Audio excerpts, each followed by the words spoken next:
النهارده ان شاء الله هنعمل مع بعض وصفه جامده جدا. هنعمل الحواوشي الاسكندراني او الحواوشي بالعجين، وهنضيف له كده شويه تكات هتديه اللون الحلو ده، هتخلي لونه مميز جدا. وهنعمل له خلطه في منتهى الجمال هتخلي ريحته وطعمه حكايه. هعمل معاكم الحواوشي الاصلي وهعمل كمان معاكم الحواوشي وش بيتزا. تابعوني لاخر الفيديو وان شاء الله الوصفه تعجبكم. يلا نسمي الله ونبدا على طول في الوصفه. بس قبل ما نبدا كالعاده حابه افكركم لو الفيديو عجبكم ما تنسوش تحطوا لايك، ولو لسه ما اشتركتوش في قناتي تشتركوا وتفعلوا جرس التنبيه علشان يوصلكم اشعار باي فيديو جديد. دلوقتي هنشوف مقادير العجينه. معايا 1.5 كيلو دقيق متعدد الاستخدامات، اي نوع دقيق بتستخدميه، وهحط عليهم معلقه ونص كبيره سكر، نص معلقه صغيره ملح، معلقه كبيره ونص خميره فوريه. وهسيب لكم كل المقادير مكتوبه في صندوق الوصف تحت الفيديو. وهضيف عليهم 6 معالق كبار لبن بودره، واللبن البودره علشان انا هعجن العجينه بميه، لو تحبي ممكن تعجنيها بلبن. ومعلقه كبيره من البيكنج باودر علشان يخلي العجينه هشه، ومعلقه كبيره كركم. الكركم هيخلي لون العجينه حلو قوي، وكمان كلنا عارفين الكركم له فوائد كتيره جدا، وفوائد الكركم كتير جدا في رفع المناعه. وبعد ما قلبت الدقيق كويس حطيت عليه تلت كوبايه زيت، وبعد كده هبدا اضيف الميه علشان اعجن. هضيف 3 كوبايات ميه دافيه، وعايزه الميه تكون دافيه بس فتره زي دمعه العين علشان ما تموتش الخميره. لو الميه سخنه قوي هتموت الخميره والعجينه مش هتخمر وهتبوظ معاكي. وجينا لاهم خطوه، لازم نعجن العجينه كويس جدا لمده ما تقلش عن 10 دقايق لحد ما العجينه تبقى ناعمه وملسه وطريه في نفس الوقت. وخطوه العجين دي مهمه جدا، كل ما تخدمي العجينه وتعجنيها كويس هتطلع معاكي نتيجه زي الفل. بعد كده هجيب معلقه زيت واغلب فيها العجينه، واغطيها بقطعه من الاسترتش او اي كيس تلاجة، واغطيها بفوطه مطبخ نظيفه واسيبها في مكان دافي لحد ما تخمر كويس لحد ما حجمها يتضاعف. تعالوا بقى دلوقتي هنجهز خلطه الحواوشي. معانا كيلو لحمه مفرومه، يفضل يكون فيها نسبه من الدهون، يعني حوالي ربع كيلو دهن علشان يدينا احلى طعم للحواوشي. وهضيف عليهم كمان معلقه كبيره من اللي هي الضاني، ومعلقه اللي هي دي بقى هتخلي ريحه الحواوشي توصل لاخر الشارع. وهضيف عليهم كمان كيلو بصل مفروم ويكون مفروم ناعم، وقرنين فلفل رومي وقرن فلفل حار مفرومين ناعم، وحبه طماطم مبشوره. بعد كده هضيف عليهم معلقه كبيره من الملح، ومعلقه كبيره فلفل اسود، ومعلقه كبيره بهارات حواوشي. ولو عندك كمان جوز الطيب بتزودي عليها رشه. هعجن بقى اللحمه كويس مع البصل والفلفل والطماطم والبهارات لحد ما يختلطوا مع بعض كويس ويتجانسوا تماما. وزودت لهم كمان رشه كزبره وبقدونس مفرومين، وهقلبهم كويس ويبقى كده معانا احلى خلطه حواوشي. وهنا خلاص العجينه كانت خمرت، شايفين حجمها عالي ازاي وبقى 3 اضعاف.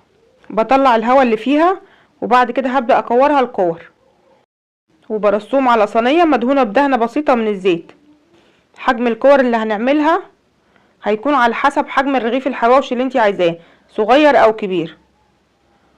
بعد ما اخلص الكميه كلها بدهنها بدهنه بسيطه من الزيت علشان يفضل وشها طري وما يعملش قشره، وبغطيها واسيبها ترتاح ربع ساعه. بعد كده هبدا افرد العجينه، بدهن دهنه بسيطه من الزيت وبفردها بايدي زي ما احنا شايفين بكل سهوله، مش محتاجين لا مردانه ولا فراده ولا اي حاجه خالص، بايدينا.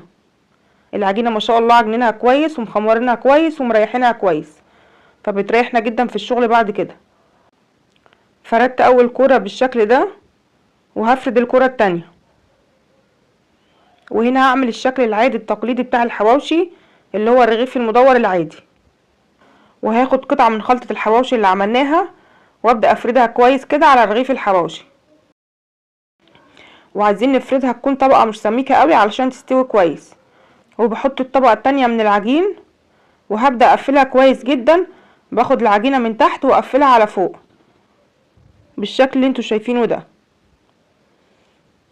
ومهم جدا نقفلها كويس من الاطراف ونضغط عليها كويس جدا علشان الاطراف ما تفتحش في الفرن زي ما انتوا شايفين كده. لو تحبي كمان ممكن تضغطي على الاطراف بشوكة بتقفلها كويس وفي نفس الوقت بتديها شكل حلو. بفردها بقى بعد كده كويس، واحاول اقفلها كويس قوي من الاطراف علشان ما تفكش. بعد كده بحطها في الصينيه اللي هسوي فيها، وهجيب شوكه وانغص العجينه من الوش علشان الحواوشي ما ينفخش معانا في الفرن. وده كان اول شكل معانا، الشكل العادي التقليدي بتاع الحواوشي. دلوقتي بقى هعمل معاكم شكل تاني من الحواوشي. هاخد كوره من العجينه وافردها دايره بالشكل ده، وهفرد حته من خلطه الحواوشي على نص العجينه بس، وهقفل عليها الجزء التاني وابدا اقفل الاطراف كويس جدا.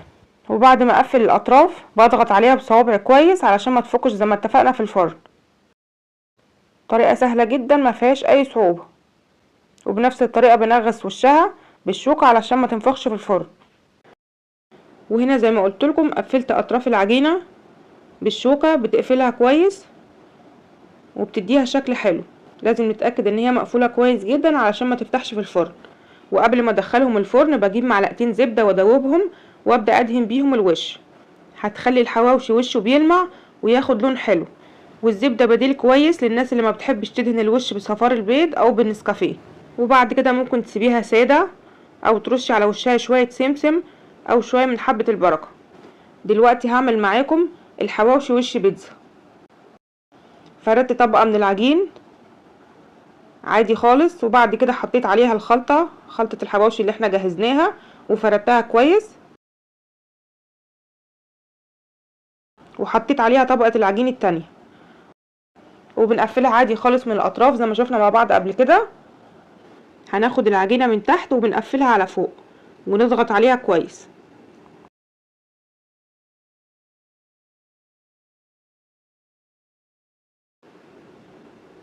وهحطها في صينية الفرن، وهبدأ ادلعها بقى بشوية جبن. انا حطيت ميكس جبن، جبنة موتزاريلا على جبنة رومي على جبنة شيدر، تقدري تستخدمي الموتزاريلا بس لو تحبي. وبعد كده هنحط عليها بقى شوية فلفل رومي شرايح، وطماطم شرايح، وزيتون اخضر شرايح، ونغرقها كده بالجبنة نتوصى. خلي ايديكي كريمة كده مع الجبنة، بنعمل حاجة لبيتنا ولولادنا. بعد كده هسخن الفرن بتاعي على درجة حرارة 200 او 220، وهولع الفرن من تحت بس في الاول لحد ما يستوي وياخد لون حلو. بعد كده بطفي النار من تحت واولع الشواية واسيبه لحد ما يتحمر شوية من الوش، وبيطلع بالشكل الخطير ده. مش قادرة بقى اوصف لكم ريحته، كانت قلبة البيت كله تجنن. وده كمان الحواوشي السادة، شوفوا لي بقى اللون كده والمنظر، حاجة كده تحفة. وبعد ما طلع من الفرن دوبت معلقتين زبدة واحط عليهم معلقتين كزبرة خضراء وادهن بيهم وش الحواوشي. جربوه بقى بالطريقة دي وقولوا لي رأيكم، متأكدة ان شاء الله هيعجبكم جدا. تعالوا بقى شوفوا الحواوشي عامل ازاي، تحفة. والكركم عامل معاه شغل عالي، مديله لون حلو جدا. شوفوا الحواوشي طري ازاي، ما شاء الله عامل زي الفطير. وبكده نكون خلصنا وصفتنا النهارده. بتمنى من كل قلبي الوصفه تكون عجبتكم، وبتمنى تجربوها. ولو الوصفه عجبتكم ما تنسوش تحطوا لايك وشير للفيديو. ولو لسه ما اشتركتوش في قناتي يشرفني ويسعدني تشتركوا في قناتي، وما تنسوش تفعلوا جرس التنبيه على الكل علشان يوصلكم اشعار باي فيديو جديد.